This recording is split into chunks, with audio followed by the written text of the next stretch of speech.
August in Rome, we're somewhat fortunate to even have a match to watch. Yet a win for Swindon will again take them up to second in the table, stealing a march on those clubs without a fixture.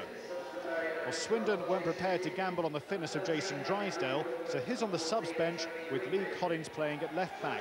Craig Taylor, who scored on his debut, retains his place at the heart of defence. Otherwise, this is the team that beat Port Vale 4-2 last week.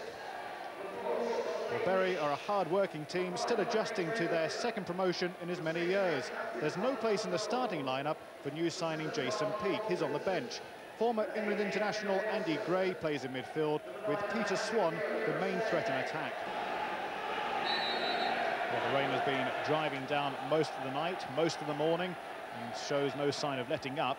It means it'll be a fairly frisky surface for both clubs, and that's something which Swindon will probably enjoy. They're really on a crest of a wave at the moment, despite a 6-0 thrashing in Manchester City. Our referee today is Steve Baines, who comes from Chesterfield. Here's Taylor, whose brother Sean used to play for Swindon. Oh, and that's a great opportunity for Swindon. Hayes going into the box. They couldn't find him, and on this sort of surface, you can't really check back. But just an early sign of how Gooden down the left side can get behind the Bury defence. McDonald trying to find Allison. Battersby lays off.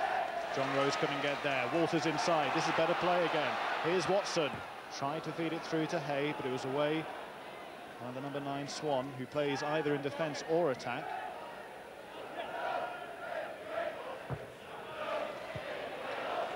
Chance of the overlap. Hay once again is going into the box. Needs support. Now Walters with the chance. Allison is also there. Swindon looking good. Hay is there, he's got the opportunity, and he buries it. Well, he's in a fantastic run of goal-scoring form, is Hay. 3 goals last week, and just 3 minutes into the game, he scored for Swindon. It was just a sniff of a chance, and he took it so well. Once again, the Bury defence undone by the quick thinking of Hay, and he really buried it into the net. And after 3 minutes, it's 1-0 to Swindon. Hay lays off to McDonald again. Walters might still find its way to Hay. Turned very quickly and did well. Looking to spread the play. Leach was trying to support it. Allison, Leach again. Walters on the wing. Plenty of movement for Swindon, and 2 players now waiting for the cross in the box. Again, it's driven in by Walters. It was his cross that led to the first goal. Defence just didn't know how to deal with it. Allison looking to turn. Leach is there, tries to get the shot in. Couldn't get too much power. And in the end, a fairly comfortable save for Keeley. Aiming towards Battersby. Away by McDonald, and it's a good ball too. Leach to Gooden. Addison trying to get past his man, and has done so fairly as well, says the referee. And again, he just shrugs off the challenge. He's got the overlap from Gooden, drives in the shot, and Hayes there again.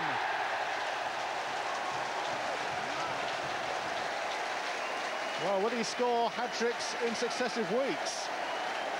Look at that smile on his face, and every right to be cheerful.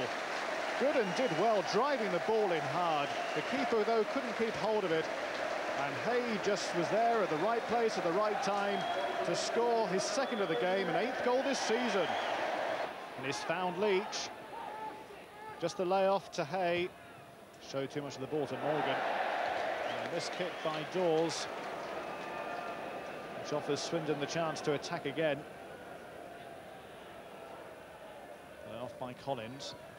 Driven in by Gooden. Allison is there, and only just wide. Well, Gooden's doing a really good job down this left flank. Every time he has it, he looks dangerous. It was a good ball in, and Allison almost timed it to perfection, but it was, again, just wide of the mark. Prepared to take on his man and beat him. McCutty left in his wake. Rose and Collins linking up. Now Walters. Oh, that's a lovely ball. Allison on the far side was onside, but the cross was overhit. And now Dawes making tracks down the right side again. Swan is up there, so is Johnson. They can get something back before half-time. And it's a good ball in, and they have got one back, and it was Battersby who drove it in on the far post. They did well here, good combination work between Swan and the number 8 Johnson, and on the far side was Battersby to drive the ball home. Peak, looking for Swan. Battersby's there, Swan's also there, and it might go in. Just saved off the line by Taylor. Casper under pressure. Watson forward. Now this is much better play. Collins with a chance to run now for Swindon. Hayes inside of him. Lays it back to Walters. Madison on the far post waiting for a cross. Walters has got the opportunity but was brought down, and where did that happen? Was it inside the area or out? Difficult to see with the lines the way they are at the moment because of the way that they've been washed out by the rain. Certainly it looked to me as if he was brought down in the box. And now the decision. And it's going to be a free kick. What can they do? Floats it in awkwardly. The header came in from Taylor. And he may well feel he should have scored. Woodward. Peak. Floating it again towards Johnson. Swan is also there. It's not away yet. Swindon defence not looking too comfortable. Again Peak. Butler floating it to the far side.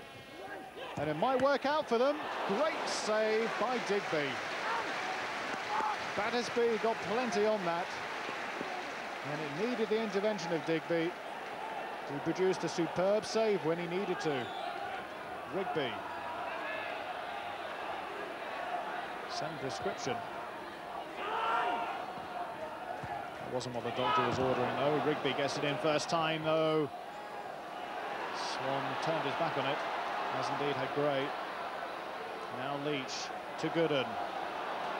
There's no real support from midfield apart from Gooden coming up. Hay and Allison are there. Gooden's turned his man brilliantly. Gets the shot in. Fantastic goal, and a third for Swindon. Ty Gooden's first goal since last November. And what a cracker it was. Turning the defence inside out as he's done all afternoon, and then driving the ball into the net past Keeley.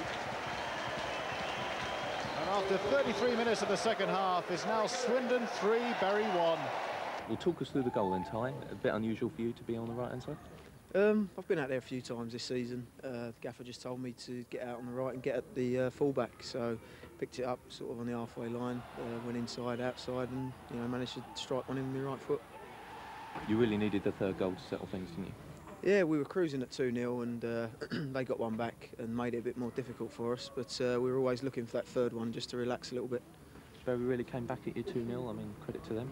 Yeah, they sort of pushed free up front, which restricted me for the last 15 minutes of the first half, and we sort of played into their hands a little bit, But once we settled down a bit in the second half, I think it was always on the cards that we were going to get another one. Sure. Chris Hayes finishing. It must be great to play alongside him. Yeah, it's brilliant. It takes a lot of pressure off the rest of the team when it goes up to him. You think he's going to score every time he gets the ball. And he was unlucky not to get another one for his hat-trick again in the second half. But at the moment, he's just on fire.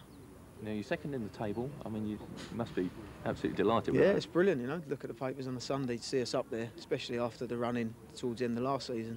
So, we just got to enjoy it while we can. Well, Russell, Ty Gooden there with a great goal, but Chris Hayes, the man, really on fire, as he says at the moment, doesn't he? He is, isn't he? I think he's got a great goal scorer's instinct of being in the right place at the right time. It's a bit of poor defending there, but as soon as it drops to him, just hammered it. I think the keeper could have done a bit better there by standing up on the near post, but, he it was just a nice ball in, him. though, from Mark Walters, wasn't it? Yeah, he's been allowed to cut inside, and he's just hit a ball in, bad defending, but it was a good goal by Chris. This one again, he's in the right place at the right time. Good build-up play by Wayne Allison. Ty Gooden is a good shot. But the lads there again just to finish it off. keeper half gets a save on it. And all he's got to do is tap it in from 6 inches, but it's been in the right place at the right time. And Steve McMahon, who tried to sign Ian Rush in the summer, has likened Chris Hay to Ian Rush. What do you think of that? Well, I think he's right. You know, Ian Rush had a great instinct for always being in and around the penalty area when things were happening, and it looks like Chris Hay's got that same sort of instinct. But they needed those 3 goals, didn't they? Because Swindon's defence did come under quite a lot of pressure from Bury. Yeah, they did. When you're 2-0 up, I think they started to cruise a little bit. They let the goal in, and Bury are a very difficult side to play against. And they needed the 3rd goal really from Ty Gooden. And looking at what happened, the left back for Bury was having a bad time. So Steve McMahon says to Gooden, you go and have a go at the left back as well. And turned him inside out and fired a great shot in. Next week, though, they've got Wolves away. What do you think they'll make of that? It's going to be a very good game. Wolves are under pressure a little bit at the moment. They've not got great form at the moment. They're a bit hit or miss. They're a side that can either beat you 2 or 3-0 or you can beat them 2 or 3-0. But it'll be a good game. They've hit some good form, Swindon, now.